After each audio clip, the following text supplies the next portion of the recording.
Hello and welcome to this episode of Omham Talks. Today, our guest is esteemed neuropsychiatrist Dr. Abhinav Pandey.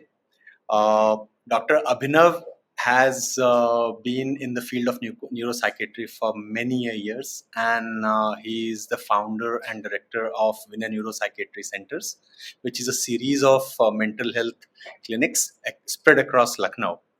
Uh, Dr. Abhinav not only deals with different kind of mental health ailments such as ADHD, focus, de-addiction, uh, and many more.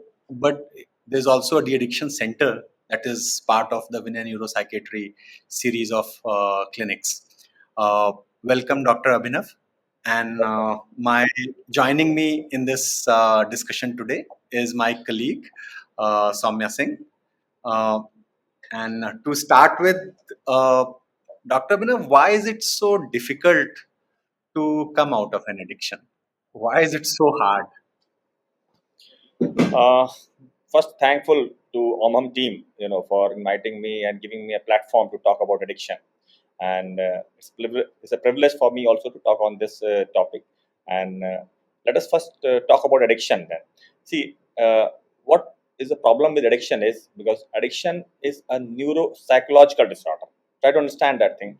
When I talk about neuropsychological, it means there are changes in the brain which are happening because of addictive substances or any kind of addictive elements which are causing the changes in such a manner in the brain that the person gets completely addicted to those things, and until unless he gets those things he cannot perform his day-to-day activities. So it's a kind of dependence on these substances or addictive events which are happening in his life, which starts with somehow a very small event of initial trial, later on develops into some kind of complete addiction. That is why it's not an easy thing for the patient or the person by himself to come out of this addiction without a support system or without a help from a mental health professional, or from family members, or from group of individuals. That's what is happening in this case. क्या हमेशा family members के support चाहिए ही होगा? क्या उसके बिना इससे आना बहुत मुश्किल है? देखिए, प्रॉब्लम है एडिक्शन में, क्या है कि एडिक्शन में मल्टी फैक्टोरियल कॉज है। कोई भी आदमी एडिक्ट क्यों हो जाता है? अगर हम इसमें जाते हैं, जब कोई भी मेडिकल कॉलेज में एंट्री लेता है या आईआईटी में एंट्री लेता है या कहीं भी किसी प्रोफेशनल कॉलेज जाता है, तो वो कहीं ना कहीं एक्सपोज होता है मल्टीपल काइंड्स ऑफ एडिक्शन से। मगर हम एक ऑन एन एवरेज देखें, अगर 100 स्टूडेंट्स एक क्लास में रहते हैं और उनको सब में से 90 स्टूडेंट्स ऐसे होंगे जिनको एक्सपोजर तो हुआ होगा एडिक्शन का, अल्कोहल या टोबैको, एनीथिंग लाइक दैट, और कैनबिस और ओपियोइड, बट सब एडिक्ट नहीं होते। और इसका रीजन ये है कि मल्टी फैक्टर्स हैं, कई तरह के फैक्टर्स जो डिसाइड करते हैं कि ये पर्सन एडिक्शन में जाएगा कि नहीं। For example, one of them is personality factor, other one is the coping mechanism of the person, third thing is the family environment, fourth thing is the person's genetics, which also decides what kind of addiction he'll be going to, and fifth kind of thing is his ability to get the resources which can help him come out of the addiction। अगर वो abilities मिल जा रही हैं, वो कहीं ना कहीं उसको रिसोर्सेज मिल जा रहे हैं, तो कहीं ना कहीं वो ट्राई भी करता है एडिक्शन से बाहर आने। ये 5 चीजें डिसाइड करती हैं कि आदमी एडिक्शन में हो जाएगा।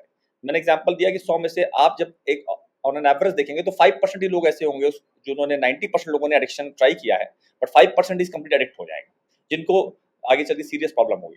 तो इसका मतलब ये है डेफिनेटली कि not everybody who has tried substance और not everybody who has been experimented with all these substances will get into addiction. For example, we all are watching games, we all sometimes we go and do gambling also in places, sometimes we'll go and have a drink also, may have a fag of smoke also, but we are not going to get addiction because somewhere down the lane we know how to control, where to draw the line. Problem with the people who are addicted is they don't know where to control the line. There are lots of personality factors which are interplaying in their mind, and there are lots of family factors also which are enabling. So lots of things are happening. It's a multifactorial etiology. When I say multifactorial, means the biological, the brain is also causing problem, psychological, the environment is also causing problem, sociological, the behavior of the people around him, all these combinedly are causing the addiction. So we have to treat them in multidimensional mode. If you treat only one thing, the patient will not get cured. You have to treat him by the medicines, you have to treat him by the way of therapies also, and you have to deal him by the way of psychosocial intervention by the family members, intervention by the colleagues and friends around him. That's what needs to be done. Then only the person will be able to somehow come out of the addiction. I want to ask more towards like behavioral addiction. So I think अभी जिस environment में हम लोग हैं, everything is trying to get us addicted. Every product, online shopping और the social media, जो भी चीजें हम लोग use कर रहे हैं, they have this element that gets us hooked to it. Even I feel like lately I have been using my phone a lot. uh, Even when I'm sitting with my family, मेरे हाथ में phone रहता है, and that is a behavior that I've seen with a lot of people as well. So how do I know कि ये जो मेरा behavior है ये addictive behavior है या ये एक habit है या किसी तरीके का compulsion है? तो मैं कैसे इस चीज को distinct करूं, like whatever my behavior is right now, what exactly it is it moving towards addiction or is it a habit? See, these all are transition phases. Once you start with a novelty seeking thing, like for example, you tried something new. You went, a phone is something which is very common, which we are everybody is using. If you're using to a level where when you somebody separates this phone from you and you does not have any kind of problem happening to you, then you are not at it. For example, if you're using the phone and I ask you to switch off the phone for 8 hours or maybe I can say for 24 hours, you don't have to use your phone. You don't have any problem after that. You, even if you are not feeling any kind of withdrawal symptoms, you're not feeling like touching the phone, you're not feeling like you're missing something. It means you are not into addiction process. Other, this is a common way of identifying that whether you are addicted to something or not. But if you go into more details, what I'll say is, and if something which you are getting addicted is causing a dysfunction in other activities of your life, and it is causing harm to you in some other way, despite you knowing that you are getting the harm and still you are doing that thing, that means you are into addiction. For example, if you're continuously watching your phone for hours altogether and your eyes are getting strained, your sleep is getting disturbed, your mind is not getting relaxed, and your family life is getting affected. Your children are, if you're a parent, your children are getting affected. If you're a student, your academics is getting affected. If you are professional, your work is getting affected. All these things, if they're getting impaired, and because of that thing, it means you are into an addiction. Because addiction is something. The exact definition of addiction is that it is a behavioral disorder which happens, which produces immediate reward. It gives you an immediate reward. Like you are getting an immediate reward of watching a phone or watching a movie or watching TV, whatever is like that. And that reward is on the pretext of a long-term harm. That is what, despite knowing the harm, person keeps on doing because he is into a vicious cycle. That is what is an addiction. So whether addiction is of any substance like alcohol, tobacco, opioids, or cannabis, anything like that, or it is of any kind of other addictions like behavioral addiction, sexual addiction, watching porn, or addiction of internet, or watching games, or playing multiple games, or pathological gambling, all these things are part of addiction only. Addiction is a kind of obsessive symptom where a person is continuously compulsively involved in that behavior despite knowing that he is getting harm of that disorder.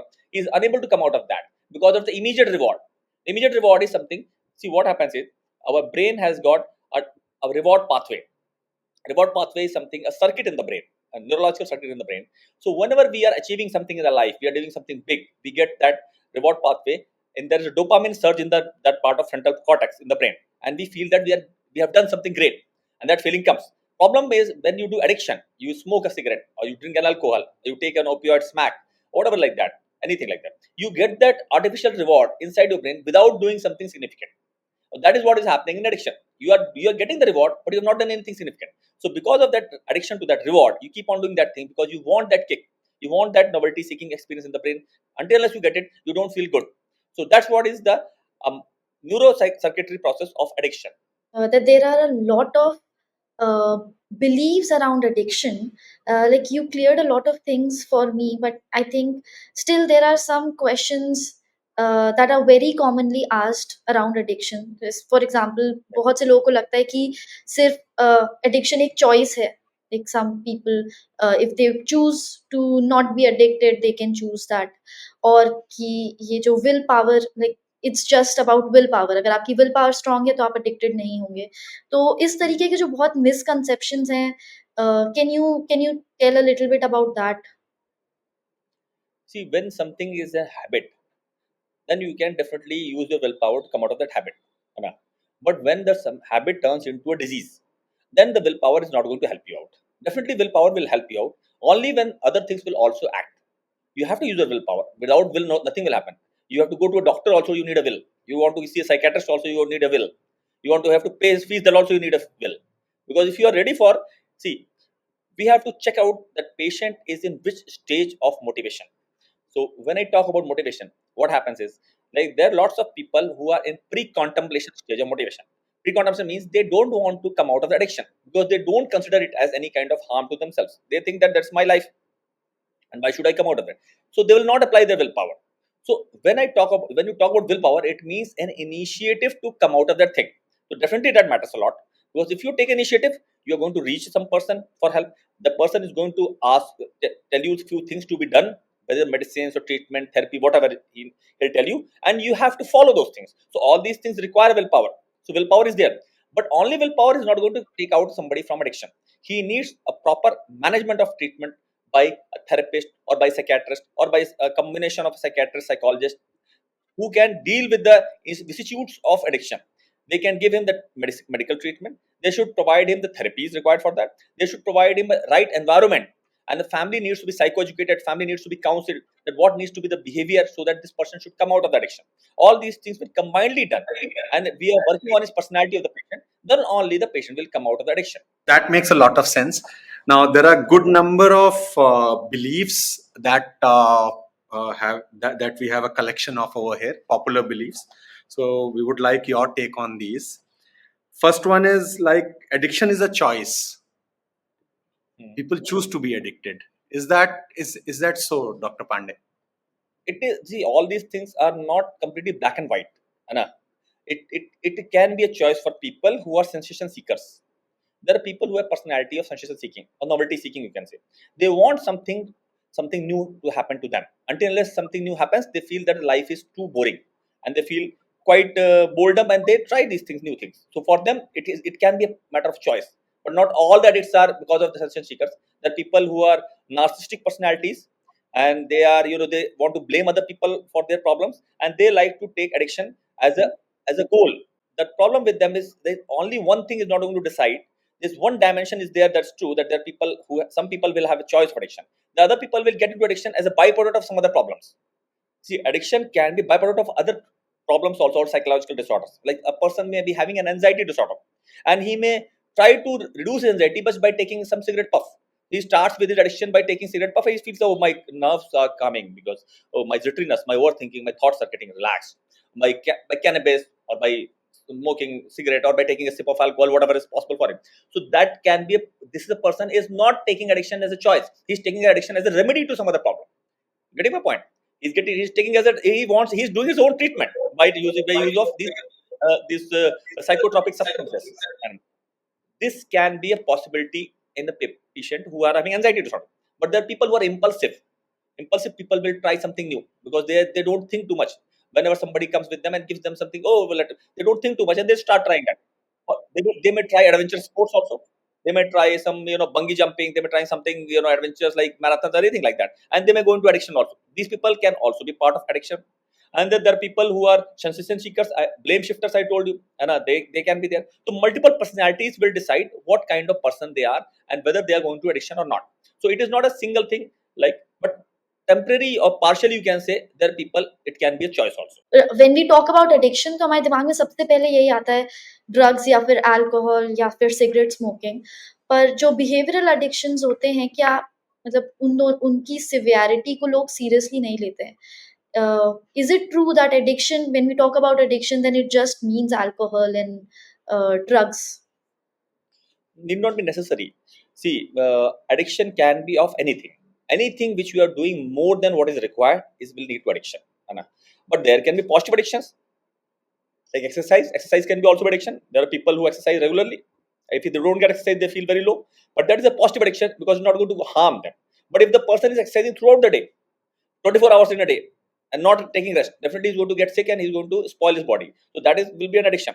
So anything beyond what is required, if you do, that is addiction. But there are things which are, if you are doing harmful things, despite knowing the side effects of those things, and despite knowing the harm, still you are unable to control your urge, then you are doing, that is more harmful, and that is this thing which needs to be treated properly. Like, one thing can be substances like alcohol, cannabis, tobacco, opioids, or any LSDs, lysergic acid diethylamide, stamps, and all these new things, whatever is happening, and inhalers and inhalants, all these are addiction of chemical inhalation. These are chemical inhalation you are doing to alter your brain pathology. You are changing your brain pathology by taking substances.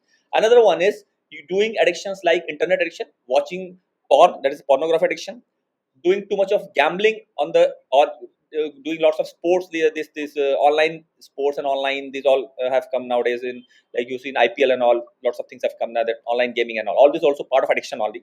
I have few patients admitted right now in with me, they have spent lakhs of money into addiction, gambling addiction, pathological addiction, and poker, and multiple things are there, internet addiction, computer addiction, and anything, any technological thing which you are involved, knowing, despite knowing that you are getting harm of that thing. See, if you're doing it something for 15 minutes, it's not, you're not addicted.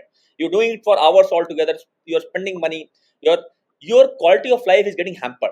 Your personal, professional, social, and family functioning is getting impaired. Then it is known as that thing is causing addiction. So it can be a chemical addiction. It can be non-chemical, like behavioral addictions, what we talked about right now. So it can be anything like that. Okay, so there are a few more. One is relapse means failure. Is that so? Relapse means the person was trying to abstain from substance, and he went back into the same kind of addictive behavior. So that's what failure is, a word which is very negative word. We should not use. If you use failure, then the person will say that he failed. It's like an exam. That will be a depressive kind of thing. So we Yeah. should use the word relapse, that he tried, he failed, but he could not succeed. Again, he'll try once again. The relapse is you trying for a normalcy, but you could not, and you went back to the same pattern of behavior. That is called as relapse. So there is a related question, myth, I would say. I don't know if it's a myth. So that you have to hit rock bottom to actually get better. Is that so? Or is that like I would say it's a rationalization on the current situation for somebody? Can you explain it further? Because this is something like a more like a abstract thing. So, like, can you Yes, give an it's explanation? like That is what I need to know. as you said, like relapse is not actually failure; it's just a setback. But at the same time, do you really have to hit rock bottom before you can really make a restart? Is that So you're so? talking about addicts. Addicts, they need to Yes. hit the rock bottom, or doctor needs to do that. You are No, no. asking. The addicts. Okay. Anybody who is going through an addiction. You don't need to put that great effort. Also, you just have to be just and see, what you need to do is you have to find something which is a better alternative than that. And if the addict is able to find that thing, he is very soon he's going to come out of addiction. See, everybody wants, the brain wants some other thing in the minds. We cannot remain empty. It's very simple as that. And you want to give the endorphins of the brain. Endorphin means the happy, pleasurable hormones need to be released in the brain. That is to be done. That can be done by a healthy behavior or unhealthy behavior. Problem is with the addicts is they have gone to the wrong side. And they have taken the unhealthy way to they have taken the unhealthy way to get those neurohormones released in the brain. You can go for healthy ways. One can go for yoga. One can go for meditation, for some spiritual practices, for some exercise, some kind of music, arts, creativity, social work. Multiple things are which can be done. And if you get addicted to these things, probably the addiction of alcohol, smoking, cannabis will go away, because you will start getting high with these things also. A politician Yes. who is on a spree of like he's going to go for a high level of political activism, he definitely will not need these things, because he's getting that kick. A sportsman who is into like Cristiano Ronaldo, anybody like that, if they are regularly winning their games or competitiveness, they are getting that kick there. Or any artist, you don't need to get addicted to substances. You can get that endorphin release in the brain by all the process of natural healthy way of mechanism also. That need to be taught to the person or patient. And if we go, see, the problem is there is one very simple strategy of treatment. A body or mind can remain only one state, a healthy or unhealthy. If you are putting yourself into healthy state, there is very high likely per chances that you will not go towards the unhealthy side. So person who is exercising regularly, going to yoga or going to spiritual practice, will avoid taking alcohol, avoid taking smoking, because he knows that one way he is doing his hard work to attain the things, other way he is going to spoil his body. So definitely he is not going to spoil the body. That is for the chemical addiction.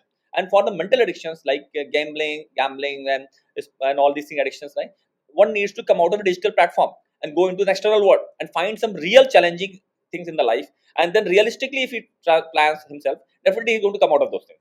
And if he, until unless he goes into the real world and remains in the visual world, or this the world which the digital world kind of I'm talking about, and it is a visual kind of world, or virtual world, you can say. And if he's there involved in that, he's not coming out, he's not meeting people, not social, not able to do his day-to-day activities properly, definitely he's going to go back to addiction. So it's all about changing the gear, which gear you are. You have to take the gear up and you have to take the gear down. The most important thing is, if you are learning that you have a personality which can go into addiction, you need to be more careful, because not everybody will get addicted. There are people who will not get addicted whatever anybody does to them. There are people who will very easily get addicted because they are the people who are having the personality types which is going to increase their chances of getting addicted. Yes. So I would ask the last belief that a lot of people, uh, I have heard a lot of people talk about as well, that until unless the addiction becomes severe, then only we need treatment. उससे पहले अगर हम चाहते हैं तो we can fix things, and if we, I mean, we can figure out how to get out of it. But जब तक a severe situation नहीं हो रही है, तब तक treatment की जरूरत नहीं है. तो is this true? Like, No, I think it's not true, because nip in the bud is the best thing. See, the best part is the earlier you start, earlier you realize, and the easier for you the pathway will be there. The later you realize, if the symptoms become more advanced, like all other diseases, similar to cancer. You're treating cancer, stage 1 cancer can be treated and person can live his full life. Stage 4 cancer will not be able to survive more than 6 months. Same is thing addiction. A person is highly addicted, he's gone into multiple relapses and into completely, it's very difficult for anybody to treat him, because his level of brain hormones have also hampered so much.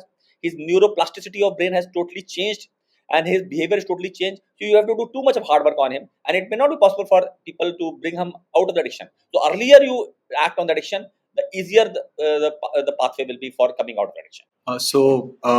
Now there are a few more questions that we have received, but before going to that, just wanted to have your thought on: are there some people who are predisposed to addiction?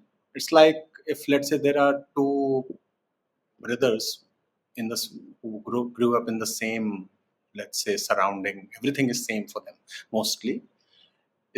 Are there some personalities that are more predisposed to be addicted, or is there no such thing? Is this just like, I mean, reading too much into it? No, you are absolutely correct. There are personalities, and they have significant role in deciding whether a person will get addiction or not. I initially talked, when I was telling you in the first or second question, that lots of personality types are more prone for addiction. First one is the most important, is impulsivity. There are lots of people who have impulsive traits in personality. Anything you ask them, they will not think twice, and immediately they jump to the conclusion. They are the ones who are impulsive. For example, if they are we always advise that if somebody gives you some kind of any alternatives and all, take your time, read it, think on it, sit on that, and maybe you can respond the next day or maybe day after tomorrow. But there are people who will take not even fraction of a second to doing those things. Those are the people who are impulsive. They have a high chances of getting into addiction, this addiction, because of impulsivity. They don't think what is the rationale of taking this thing, what is the rationale of what are the harms I'm going to get from that, what are there any benefits of doing this or not. They don't think anything about that, and suddenly go into taking that addictive product, anything, whether chemical addiction or a non-chemical addiction. So one thing is impulsive personalities, very prone for addiction, number one. Second thing, lots of people are non-conformist. Non-conformist means the people who are going to think that they are different from the normal league. So they are rebellious kind of fellows. They think that normal things which everybody is practicing, like everybody is praying to God, everybody is religious, everybody is sitting and waking up early morning, doing it. So they think all this is bullshit. We are going to different, because they find the kick in the brain only when they are non-conformist. Problem with there is they have their different value process, different values of, and because of these values they have less connection with social world, and because of which they have high chance of going to addiction. And once they go into addiction, since they have less social contact, so people are not going to help them out, because they are the odd women people, odd people, so they have less support system. And if you have less support system, addiction will be more, and you're going to go further into, because of the vicious cycle, into addiction, and not be able to come out of that. So these are the second one. The third one, the patient initially I told you, anxiety people. The anxiety people have very high chance of getting addiction. Especially problem by anxiety people is they have lots of chattering going into the mind, chattering, like continuous thoughts coming. They can't relax. They have jitteriness. They have overthinking. They are on the go, on the edge. They feel on the edge, so they don't get relaxed. They're always in panicky state. breathless, palpitation, all this keeps on happening to them. Now these people, anything they want which can compose them, calm them. The ideal thing should be a treatment of anxiety disorder, which should be done by giving some medicines or giving some kind of therapies which can help them out. But because they don't know about these things, or they don't want to go towards that mental health professionals, they pick this thing easily. Getting a cigarette is an easy thing, you can get for 10 rupees, but getting a appointment from a doctor, of psychiatrist, psychologist is a different thing, and it's a difficult thing. So probably they go for easier pathway, they may smoke, and they may go, that's such a big relief taking a smoke. And that this is the start of the chain of addiction. And once one smoking, then into some other addiction which can be more calming, like cannabis and all, then some other addiction, and that can be a part of a vicious process which will never go end, because the anxiety disorder is going to happen throughout the life, and this addiction is also going to continue throughout the life. And they feel that their achievements are because of this addictive substances, because they think when they smoke or they take alcohol, they are able to speak in a public way, or they smoke, they are able to perform better in exams. All these things, temporary relief things, will give a permanent damage to them. Temporary relief is always there in addiction thing, and that gives a permanent damage. The third thing is the third one. Then other ones are like, I told you that narcissistic personality people, who love themselves, and they always want to blame others for their own mistakes, and they are not ready to accept their mistakes. These people are very high prone for addiction. The reason is because these people, they want something which can give them a boost, and sometimes they find this boost through addictive substances, that they kick out a kick. They cannot talk to people because they cannot express themselves. Problem with narcissistic people, from inside they are very depressed. All the narcissistic people, they have a very high level of depression from inside, but they don't want to accept that thing, and they want to overpower it by using a defense mechanism called narcissism, where they appreciate themselves, and they keep on appreciating themselves. They are always with the people who keep on appreciating them, and because of that thing, addictive things will be more chances of, they are more chances of going into addiction, because they have less empathy. The people who have empathy will have less chance of going into addiction, because they understand that what it happens to a person when he gets addicted. So he himself will be understanding those things regarding empathy. And narcissistic people are lacking empathy, because of which they will not go into addiction. They will go more into addiction. And fifth thing is sensation seeking. There are lots of people who have a sensation seeking personalities. Like they want something thrill, something which happens should create some kind of aura in them. So a kick kind of thing. So they want some natural things, like I told you, some sports, adventure games, or risky sports, or betting, or anything like that, pathological gambling, or into chemical substances like taking a cannabis, LSDs, or they may go for a long drive, high drive, fast drive. These are people who go more to late night parties. They are into rave parties, and they are more into kind of band thing. They make a band, or they go attend those bands. The songs, the discs, and all these things. All these new generation things. I'm not saying everybody is into that, but many of guys who are, or girls who are into this thing, will go into addiction because they have a sensation seeking kind of personalities. So this is the most important things which are causing. These are personality traits, but these does not mean that if you have these traits you will go into addiction. Multiple other factors will work also, which will cause you into addiction. These are the only traits which may predispose you that you are have a more chances compared to the normal people that into going to addiction. But it does not mean that you'll definitely go into addiction. There may be chances that you may not go into addiction if you control yourself and have a disciplined and balanced life. So you run a de-addiction center, and in a rehab, the environment is such that people can recover easily. वो environment ही उस तरीके का होता है जिससे कि हम addiction से बाहर निकल सकें. And a lot of times addiction का एक बड़ा reason environment होता है. आपके triggers होते हैं, आपके environment के triggers होते हैं. So जब कोई रिहैब सेंटर से रिलीज किया जाता है, how does the rehab centre make sure कि once they are back to their life, their natural life, normal life, तो वो दोबारा से रिलैप्स ना करें? How does one take care of that? Yeah, that's a good question. First thing is, always remember that there may be some causes of relapse in every individual. That may be different. They may be different according to the person itself. For example, there are lots of cues which may cause a person to relapse. Cues means there may be people who get alcohol craving when they see their friends drinking. This may be they are having a peer pressure, and because of that they may have that kind of cue. One of the reason. Another person may be there who just sees a TV visual of an alcohol ad, or maybe when he goes from a billboard which is having an alcohol sign, or he goes from a shop, a model shop, or some shop where there are lots of alcohol kept there. He sees that and gets a cue and wants to drink that. This can be a visual cue. Then another person may be having time related cue. Time means in the evening time every day he used to keep drinking. So what happens is when he gets into that evening time, that mode starts. He wants that thing. Something is missing. He wants something which is missing, needs to be done. and that needs to be some kind of alcohol, some addictive substance. This is another thing. And I think when the patient comes out of de-addiction center, we need to psychoeducate the family members and the patient himself about whatever are the causes which can lead to further relapse of that substance. So we need to identify those causes or triggers. Until unless you identify those triggers, you're not going to, how will you know that what is causing that thing and how the person is able to cope with that? So you have to increase his coping mechanism to those triggers. Like I'll give you an example of triggers. There may be people who have a time related cue, time related triggers. Time means that they may have trigger in the evening time. Evening time, for example, most of the people alcoholics have seen, they get a trigger in the evening time because they have addiction of taking alcohol once they come out of their business work, or when they come out of that shop or from office, or they want to take alcohol because that's an evening cue for them. Now if you want to really want to help them, you have to fill up that gap of alcoholism by some other thing. So for example, if he goes to play badminton instead of drinking alcohol, or he goes to play a guitar, or maybe he goes to for a running, he may, that thing can be, that empty space can be filled up. Otherwise what will happen, you have stopped the alcohol, but that person is craving for that empty time, something needs to be done, that missing thing, and he will get into some other addiction. And because one addiction stopped, another addiction will be there. So you have to fill the gap with some healthy addiction until otherwise the person will get relapse. Second thing, there are other cues, like the people who have difficulty in saying no. We call them lack of assertiveness. Assertiveness is something which prevents you from addiction. I've seen people who are totally, teetotaler. The best quality I've seen of them, they are sometimes they don't think about what other person is thinking. They say, no, no, no, no, I don't drink. You cannot make me force drink.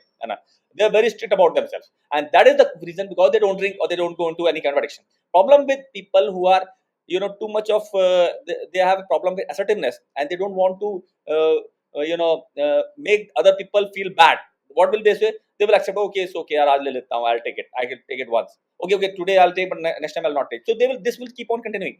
And because of this lack of assertiveness, they cannot say no. And they don't want to drink themselves, or they don't want to go into addiction, but other people will force them into addiction. This is the problem of the personality of the person. The lack of assertiveness is another thing which is causing problem. Then third thing is any kind of cues. You can identify cues, mean the triggers which can cause the person to go back to addiction, needs to be addressed. For example, if the person is having fight with the wife and he goes back to alcohol, so the fight needs to be clarified, or the therapy needs to be done between the husband and wife, and their idea, the conflict needs to be resolved. If you don't resolve the conflict, what will happen? He will take the excuse of that and keep on taking alcohol.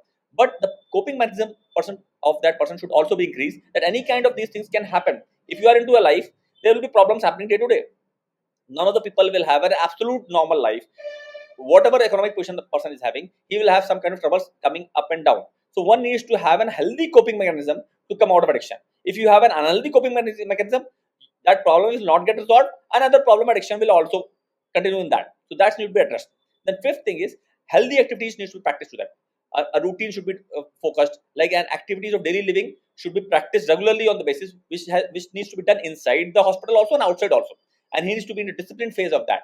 If he is going to discipline phase, possibilities are there that he may not go back into addiction. But I'll always tell you, until unless a person gets something which gives him a better kind of addiction and healthy addiction, there are high chances that these addicts will always go back to addiction, because they will always keep seeking those things. These addicts have a personality of seeking something. Something is missing in their life, and they want to fill it with some kind of blocks. That blocks needs to be put in the right way so that they don't go back into addiction. And that is the purpose, and that is the sole aim of the doctor, family, and the friends around him, to bring a right kind of block into his life, so that this wrong kind of blocks don't come in. That is the main thing, how you need to treat the addiction. So that brings us to the most sought after section in our podcast, which is about the audience questions. We've received a very good number of questions, but we'll try and incorporate as many. So let me start with the first one. This is a question from a lady in Pune. It says, what she has written is that every night before I go to sleep, I like to scroll reels on Instagram. I don't want to give this up, as this is my time to decompress. How do I control the time I spend on it, as I'm not getting complete sleep due to this? Where do I start? No, first thing is she needs to tell me how much time she's spending on that. If she's spending a lot of time, that's a problem. If she's spending just 2 to 3 minutes seeing the reels, and they'll not going to make much difference to her sleep. But if I think So her sleep is getting disturbed, then probably she is spending too much time. That's what I can yeah, understand. yeah. So one thing is needs to be done. The first thing is there should be digital detox. There should be some fixed laws in the life. One thing is after 9 p.m. I'm not going to touch my any digital instruments like this mobile phone, cell phones, or laptops or iPads and or whatever. That needs to be clarified. And no no exposure to digital Do instruments such or strict measures software. work? Because she mentions that this is a time to decompress. It's So like there are she's other earned ways. it, right? There are other ways to decompress. That's what coming to them. I'm coming to Yeah. them. See, when you remove this thing, you need something else to decompress. First thing you have to remove the agent also. The agent is this computer or laptop, whatever she does, like mobile phone. That needs to be removed first. This is an offending agent. Now you will have to give some other agent. Now that can be some kind of light music and some kind of calming music, not the rock one or the normal or kind of spiritual music or any kind of the music can be used, or some reading some kind of book. And a book can be a book which of her liking, that can be because the most important thing on sleep is, when I've seen people with insomnia, is when they start reading book, they go into sleep. And so book is something which makes you sleep, and if you're reading your textbook, definitely you're going to sleep 100%. I'm giving that is my 100% surety for any student who is watching this podcast. Take out your textbook, you'll sleep in another 15 minutes, because with textbook you get the maximum sleep. And other books you may take some more time. Third thing, most important thing is, she needs to see that if she is waking up at proper time in the morning or not. When people are sleeping late, they wake up in the late in the morning, and that becomes an advanced phase cycle in the sleep. Advanced phase cycle means your sleep is advanced further. So you need to cut down from up outside up. First, try to wake up at 5 a.m. Put an alarm of 5 a.m. 3 continuous days you put alarm of 5 a.m. Then you will see, and don't allow yourself to sleep in the daytime. Fourth day, you will start getting nap at 9 p.m. in the night. Why? Because the body is not getting proper sleep. So body will try to sleep earlier. Problem is you are waking up late. So you are compensating your sleep. Now what's happening? Your schedule of life is getting disturbed in that. The first thing is to put an alarm of 5 a.m. and wake up at 5 a.m. and don't get yourself sleep in the daytime. Don't put a nap or anything like that. And tire yourself full throughout the day. Keep on doing whatever work you're doing. And come back 9 p.m. to 10 p.m. You're going to sleep. You don't need these things or mobile phones or any kind of reels. And fourth thing, most important thing is, she needs to go inside her brain. What is she missing? If she's missing something which she's trying to find out in Instagram reels, that needs to be addressed. Probably if she's missing some kind of romance, if she's missing some kind of family, if she's missing some kind of other things which she's trying to find in this virtual world, that needs to address. If you address this outside world, probably this she'll not try to find out in this virtual world. So there may be some issues, psychological issues, why the person is trying to see so much of scrolling. And see, it's not about we always want to see things which we like, or which we are missing in our subconscious mind. So if she having some problem like that, that needs to be properly, she needs to go for a therapy in that case, and that needs to be resolved. But with all these four things, I think the problem will get solved. Wonderful. Next question is from a person in San Francisco. Uh, this is about smoking, it seems. I have been a smoker for 6 years. Over the years, I've tried to quit smoking multiple times. As an alternative, I have switched to vaping. Now I am addicted to both. That's how this goes. The most I have gone without both is 2 months. After countless failures, I don't think I can do it. Even the thought of withdrawing makes me sick and I feel trapped. What should I do? It seems to be a really severe case. Yeah. See, every addiction will start from one cigarette per day or maybe one puff, and finally it leads to this kind of condition. And since cigarette is a gateway drug, when I talk about gateway, it means when you smoke cigarette, you get a stimulation to do other addictive things also. People who will smoke cigarette will also try to take alcohol, and when they take alcohol, they will try to take some other substance also. The gateway drugs will allow other drugs also come into the picture. So, vaping and smoking are quite as similar. They are sister siblings, I'll say. What is vaping is some kind of, it's an artificial form of where you are trying to replace smoking with some kind of flavors, and that's what I've understood. So nothing much difference. Both are equally harmful, and both should be completely stopped. Now this thing, the person who's asking this question needs to first decide when he or she is going to quit the smoking. Decide a date first thing. I'm telling you the proper addiction treatment, what she needs to be done. we always ask them to put a date. For example, today is 28th of May 2024. We'll give her one time. How much maximum time you can take, which you think yourself that you can stop smoking or vaping by yourself. Take that time. Until that time, you'll be allowed to smoke or vape, but in reduced number. So that maybe 1 month from today, maybe I'm giving an example. Let her decide that date. Then start cutting down her vaping or smoking habits slowly, gradually. If she is having nicotine addiction, she can take some nicotine chewing gum, which are easily available over the counter in all the part of in India. I think in USA also it may be available. When in India it's available, so in USA also it may be available. Second, because of that nicotine thing, she'll not get a rebound phenomena, or she'll not have a withdrawal symptom of nicotine. And that withdrawal symptom sometimes will make you again go for nicotine. That will not happen because you are taking anyway nicotine chewing gum, so you'll not get a withdrawal. And slowly, gradually tipple down that thing. Inculcate some healthy practices. And always try to go for some kind of physical activities, exercise, yoga, meditation. This will always help you. Fifth thing is, try to find out, are you having any kind of psychiatric disorders like anxiety or depression for which you are taking this substance. If it is really there, then you have to take the medications or the treatment for that or therapies for that. If you are not having those things, you are absolutely fine, mentally sound, you are having absolute normal mental health, and still you are taking smoking, then it means you are only a case of addiction. There is no comorbidity, there is no other disease involved. Then probably the part of the addiction process needs to be done initially is gradual tapering, and withdrawal symptoms need to be handled by giving some kind of nicotine gums. Further, after that, lots of CBT sessions need to be done, cognitive therapy session needs to be done, identify the Q factors, identify what are the causes of nicotine addiction, and that needs to be addressed. Third thing is relapse prevention. Further thing, if she goes into stress, sometimes in the future she goes into some kind of situation which is troublesome in the life, she needs to handle them using her positive coping mechanism system instead of going for smoking. Because many people will go back to smoking or go back to this vaping thing to just handle the stress of the life. The stress of the life is an eventual part of you. It definitely will come. Without stress, there's no life. You need to develop coping skill mechanism by yourself, and those should be positive, healthy coping mechanisms. That can be a chatting with your friend.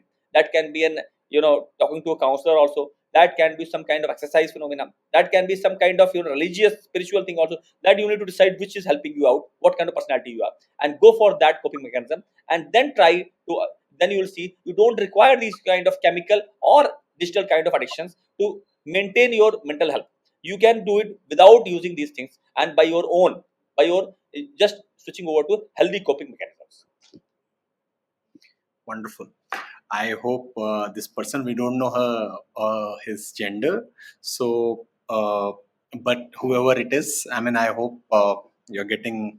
I mean, Dr. Abhinav has described the kind of a step-by-step process that you can follow, and in case you still have a doubt or you would want to connect, we'll be sharing the link, the OMHAM link for de-addiction, as well as we'll be having links to book a session with Dr. Abhinav if you would want to.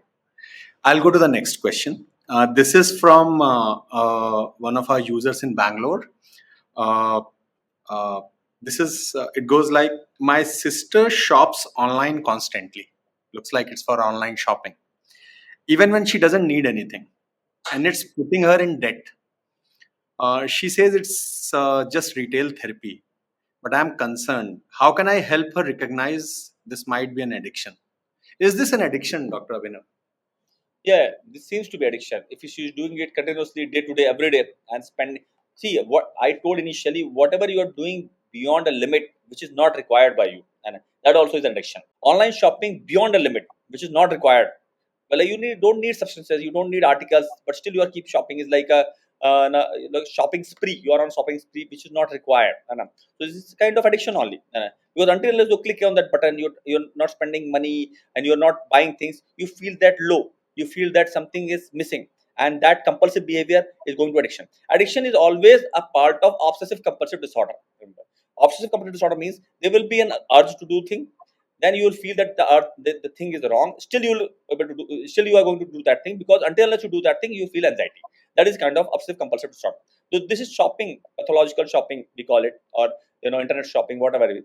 That is also kind of addiction. So that is a clear cut thing that she needs treatment. Now, first thing, we need to talk to her, and one needs to make her understand that why it is a problem. It is a problem because the thing which she is doing is not required, and it is harming her, harming the economic health, harming her time, harming her. Lots of resources are utilized there, which can be utilized in other good places, but they are getting involved in this thing. So this as hampering her personal life also. Family life also may be being affected. It's not only about economic life. All the things, all the domains of the life maybe will get affected in this. And those domains needs to be addressed to the patient. Yeah, this is what's happening to you.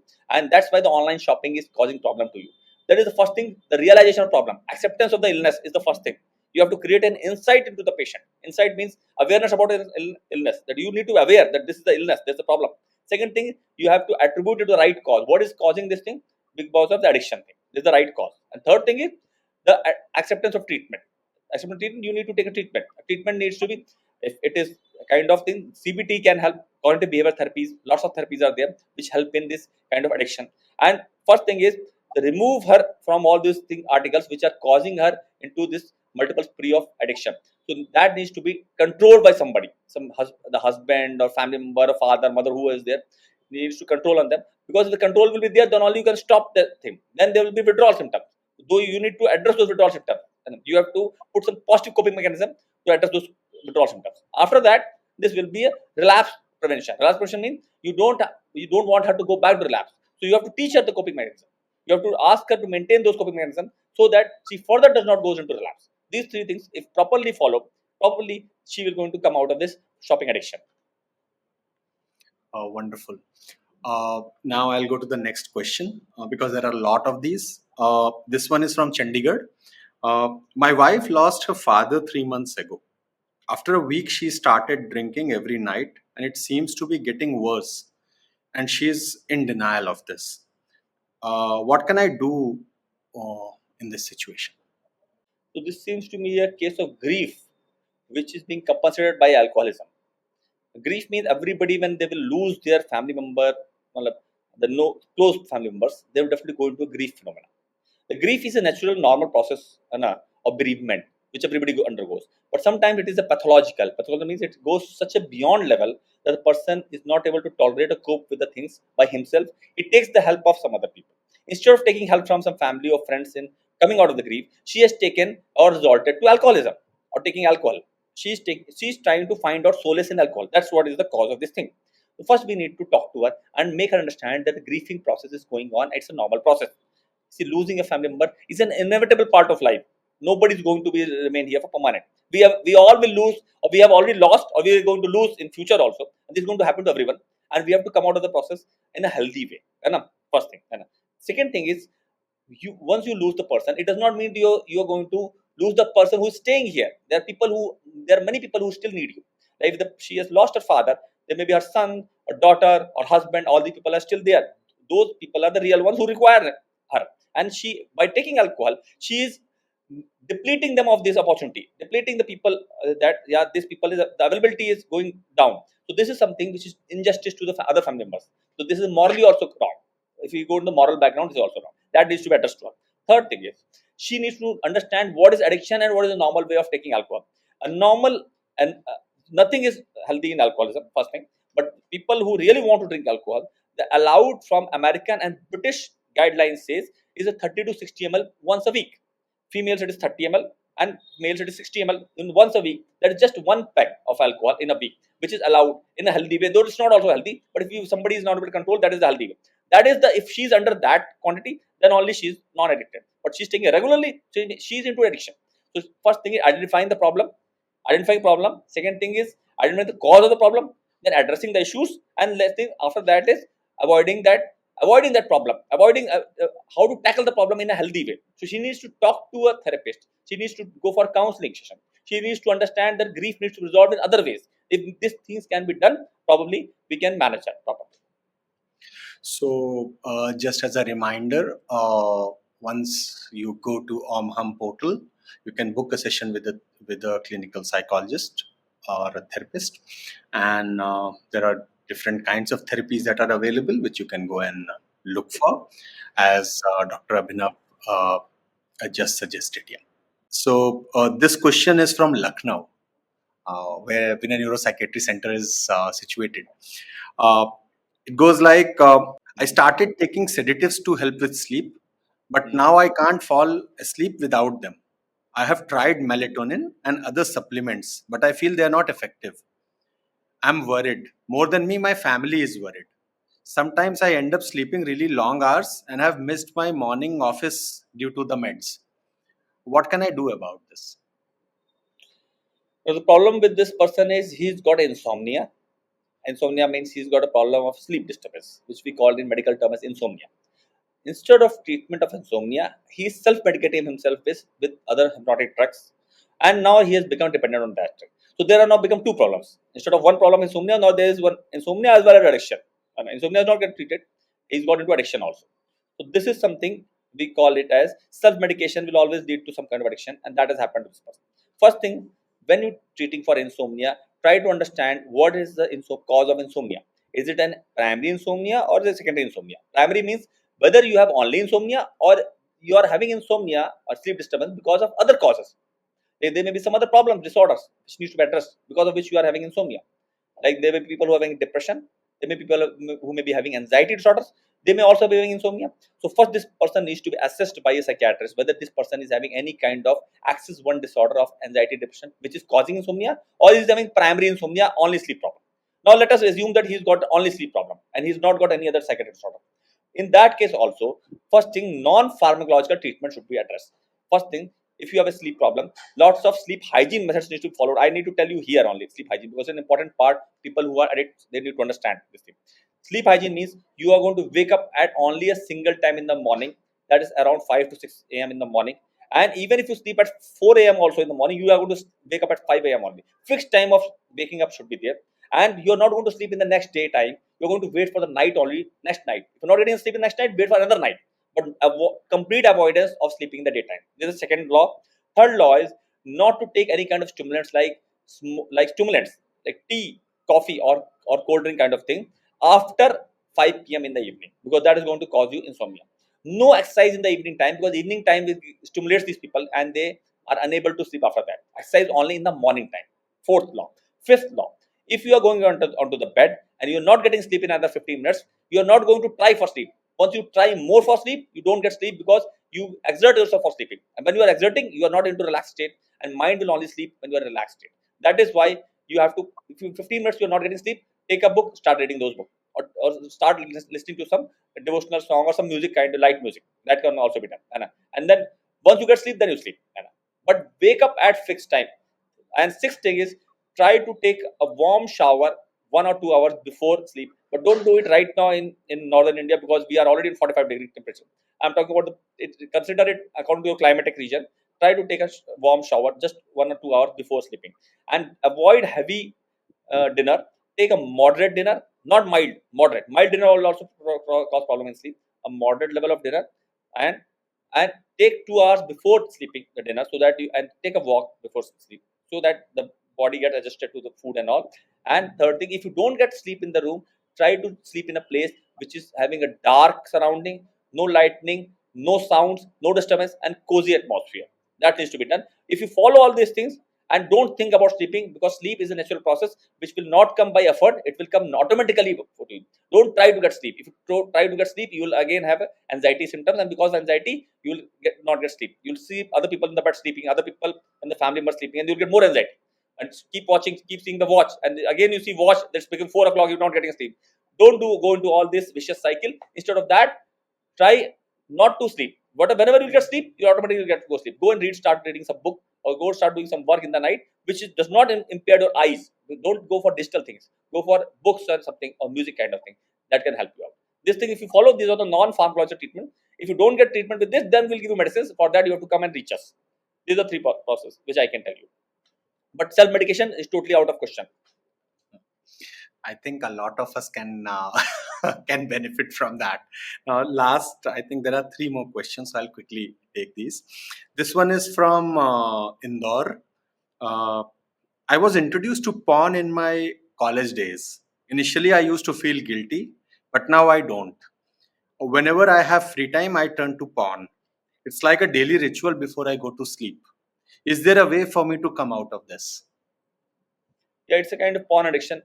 He's himself is he's got an insight into this person, so probably he is going to recover from this. Now, the problem with porn addiction is it is an addiction which starts from usually in the college days when a person is alone, and after that, starts getting all kind of satisfaction from this only. So these kind of people also have another problem. They have problem in sexual life also, because they are getting all satisfaction from the porn, and their expectations of seeing after seeing porn is too much from their partner also. So they are not having going to have unrealistic expectations from the partner, and the sexual life is going to hamper. That is another side effect which is not seen, which will come in future. So he needs to come out of this problem. All the basic treatment of addiction will also be maintained here. First thing is remove the porn thing immediately. First thing, replace it with some positive thing. That I've already told you, all the positive mechanisms, coping mechanisms, that kind of exercise, yoga, meditation, relaxation techniques, music, arts, anything, whatever is like that, or all the things if possible. So do all the things. And third thing is time replacement. That time which you see porn needs to be applied somewhere else and in a productive and constructive way. Third thing. Fourth thing is increase your outside activities. Increase your activities meeting directly people, not visual, not digital. Go personally meeting people, socialization, and outside external world. See the world is outside, and start meeting people. Do some constructive activities, and all these things will consume your time. Exercise is going to consume your time a lot. If you exercising a lot, you're getting to get tired very easily. Not much time you'll get for seeing the porn. And the time which you devoting to porn, that needs to be cut off, but that needs to be replaced by something else. If the replacement is not there, he'll stop the porn, he'll go into online gaming. And if he'll stop online gaming, he'll go into pathological gambling. So remember one thing, the time slot, which is the main problem, which needs to be filled by some other thing. That needs to be done with this person. Now I'll quickly go to the next question. I'm also rushing through because we have limited time and a good number of questions. This one is from Jammu. I have lost a good sum of money on a betting app this IPL season. I'm spending more money than I can afford to lose. I need money and I don't see any other way to go about it. Then I think what he's referring to is he's trying to earn more money uh, uh, from betting. What do I do now? Uh, I don't know what he's supposed to do, but what do you suggest, Dr. Abhinav? See, this is a case of pathological gambling. Now, what happens with all the gambling is till today, the only person who gets benefit from gambling is the gambling industry or the gambling company. Till now, none of the person who has gambled has ever earned a single penny from them. I've never seen any person become billionaire or millionaire. And I've seen people become billionaire from shares. I've seen making millionaire from construction companies, from multiple things, investment banking. I've never seen a single person who's become rich because of gambling. Only people have become pauper because of that. That gambling industry is made in such a way that you are always going to find out some other way to invest money, so that you may win one of few times, so that it gives you an encouragement to involve in that. And after that, you will lose everything, whatever you earn and whatever you have also. So this is a obsessive compulsive disorder. Obsessive compulsive disorder means this person has an obsession that I needs to put into gambling, and the compulsion is there until unless he does that thing, he'll get an urge, and until the urge is finished, that anxiety is there. Once he finishes, the urge is over. Now he's lost, but still he's happy because his urge is complete. Now next time, now he feels whatever is lost, he needs to recover that thing. For recovery, he'll again try that, and recovery will never happen. Other thing will also go away. So this cycle needs to be broken. The cycle needs to be broken in what way? Cut down first thing gambling immediately. Whatever instruments are there which are causing him gambling, if he's doing gambling on the phone needs to be taken away. If the gambling is being by person going into that place, he needs to be stopped from doing. Other family members needs to take charge in that, because he himself will not be able to do that because he's already into addiction process. First thing is stop him from going into a gambling activity. Credit cards, debit cards, online things needs to be totally stopped, so that no transaction can be done. Then now he'll get withdrawal symptoms because he's not able to do that gambling activity. Now withdrawal symptoms needs to be handled by some positive coping mechanisms. That has to be done by whatever I have told right now recently. Any positive coping mechanisms like yoga, meditation, exercise, music, all these things will help him out. And third thing is psychotherapies, counseling sessions, so that he needs to address why this is happening. What is something which is missing, because which he's trying to find out in gambling. If he's having some missing thing, that needs to be addressed. That is the work of a clinical psychologist to do that. That address those issues, and that needs to be, because he needs to get the life fulfillment from other things which he's trying to get from the gambling. He's trying to get a kind of recognition from gambling. That recognition needs to be given from some other activity. So there is a possibility that he might have got those things recognition, but he does not knows that thing. So you have to address that thing. These issues need to be addressed. Then family environment needs to be find out that why this person is becoming solely dependent on gambling. Is there a loneliness inside him? Is there a depression inside him? Is he not getting proper time from his wife or from his family members? All these needs to be addressed. There may be multiple issues involved, which that can be Pandora box, which can open up when you go into that thing. All these things need to be addressed. Then only this person can get cured. Wonderful. Last two quick questions. One is on trading and other one is on news. So I'll take them together. They might be slightly different, but still I'll take them together. The first one on trading is from a person in Bhilai, I think Chhattisgarh. Uh, Trading has become an obsession for me. I think about it constantly, even during important meetings or family time. How can I recognize if this has become an addiction? And what are my options for managing it? Before I go to the next one, is is there a difference between a habit and an addiction, or are they the same thing, Dr. Abhinav? Habit is something, an initial part of addiction is a prodrome. For example, I told you initially something is a first thing when is done is something kind of an experiment. You experiment something with any kind of drug, you experiment something with gambling or whatever. That is the first experiment. After that, you do repeated experiment that is called as habit. And you know that I cannot control that habit. Then sometimes what happens is habit can be reversed easily. But when you go into an addiction, it is an advanced form of habit where there are multiple manifestations. Only there is not only habit, there are lots of psychological symptoms which are coming alongside the habit. Those things needs to be addressed. And that is an addiction. Addiction is a cluster. When I told the initial definition of addiction, it was a neuropsychological disorder. There is a brain wiring change. Neuroplasticity of the brain is changed. There are lots of chemicals in the brain which are changed because of addiction process, and because of this thing the person is unable to handle this thing by personally. So these things is something which needs to be addressed first thing. So habit is not there. When you go into addiction, the habit is, you are beyond habit. See, habit is something which you are doing and you can somehow control yourself, but when addiction you cannot control, you need lots of mental health professionals to deal with you. That's what is an addiction. So Now would talk the about the person person. This himself person talking about trading?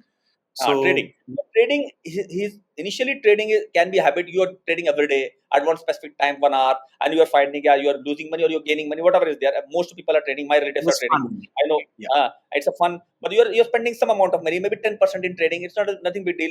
Everybody takes risks. Some people take SIPs, some people take mutual funds, some people do bank, lots of things. That you no risk, no gain also is a concept in the finance market also. You're not putting everything on trading. But if a person is putting everything on trading, he's not keeping his safe, he's not having eggs in different baskets, it means he's playing foolish. So that person is definitely into addictive phase, because the conscience is gone. He does not know the reality orientation. Reality is such that, yeah, you keep your savings in 80% for safer zone, 20% you can play a game. What is whatever you go lose also, still you have 80% left for you. But you are putting all the eggs in single basket of trading, and you are doing for a high risk trading. And despite knowing you are getting losses, market is down, still you are trading. Market is up, still you are buying.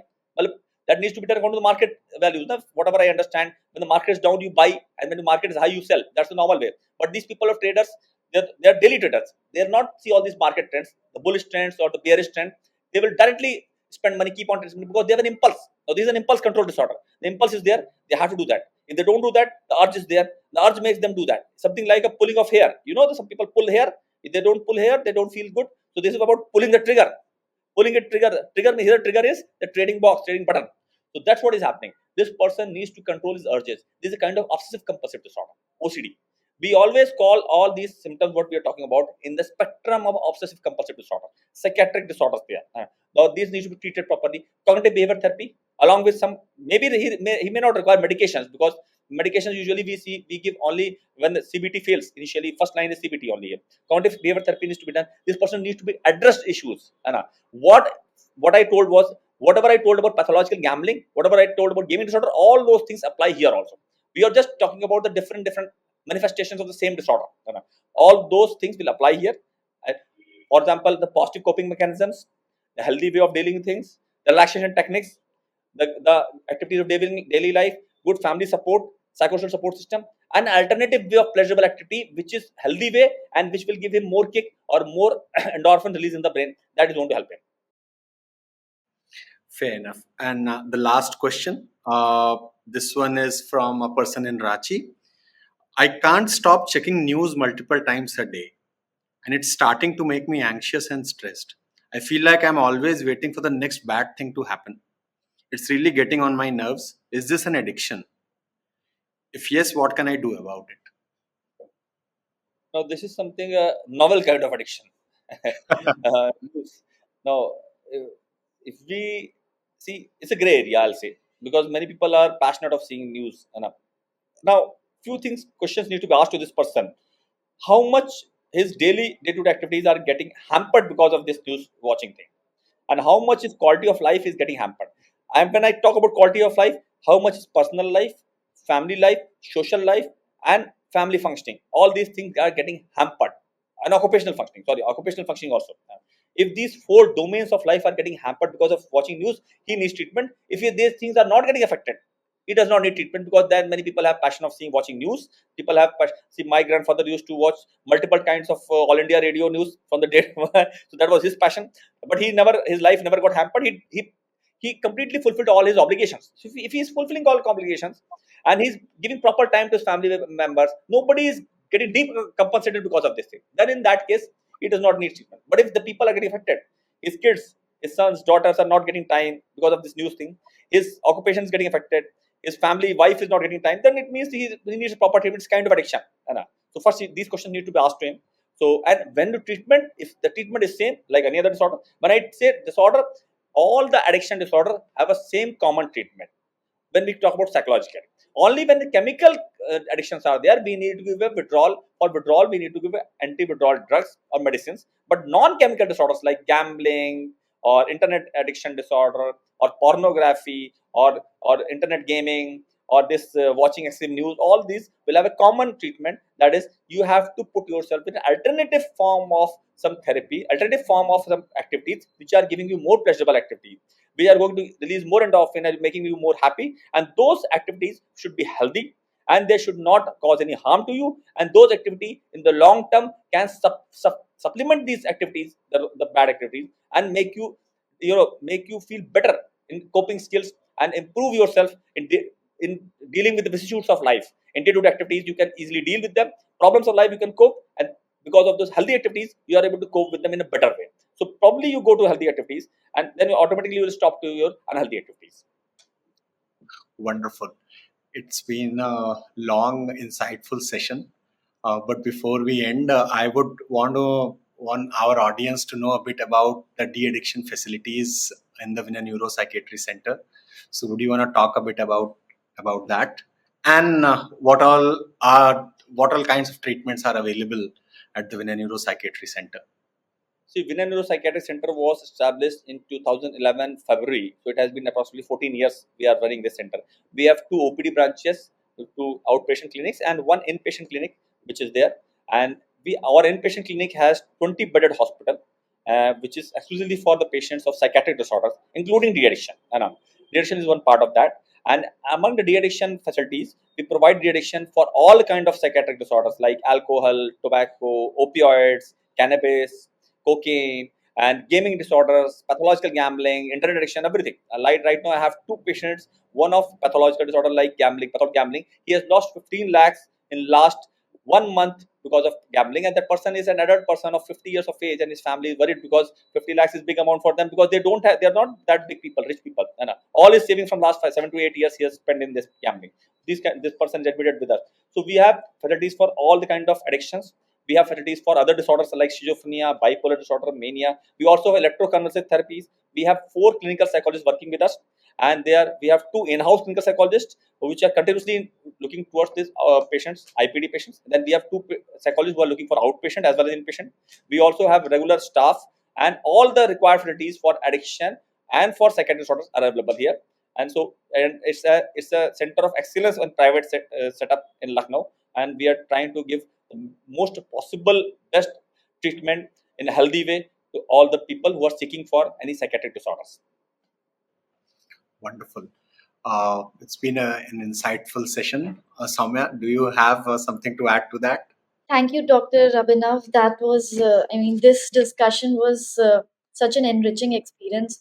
I got to learn a lot, and I am sure our listeners also had a really good experience of understanding addiction. Because, as at the starting of the session, I feel even I had some misconceptions. So, thank you for clearing all those out. And yeah, so I would like to, as we wrap up, I would like to give out a quote. addiction is not about substance, but you are addicted to the alteration of mood that the substance brings. And understanding this can be the first step towards seeking help and making a change. So, if you or someone you know is struggling with addiction, don't hesitate to ask for help. uh, as you mentioned, Vinay Neuro Psychiatric Center, the great work that you're doing, people can seek help. And at on our platform as well, anyone who wants to discuss, they can book a session with you, or a clinical psychologist or a therapist, and get the help. So asking for help is a strength and not a weakness, and I would encourage anyone who is struggling to give us a call or go out and seek help. Yeah. Good. Thank you so much. I think just last line is prevention, early intervention, and appropriate support from family members and treatment. This is the 4 points which can reduce the likelihood of relapse or addiction. So early intervention is very important. Prevention is the most important. If you can prevent, it's the best. And if you cannot prevent, you got it at early intervention. And if there is early intervention and there is a family support system, and you are going to proper treatment to a psychiatrist, psychologist, and mental health professionals, you are definitely going to come out of this. That's what is my motto of it. Thank you. It's such a popular topic over here, and I mean there are so many kinds of addictions.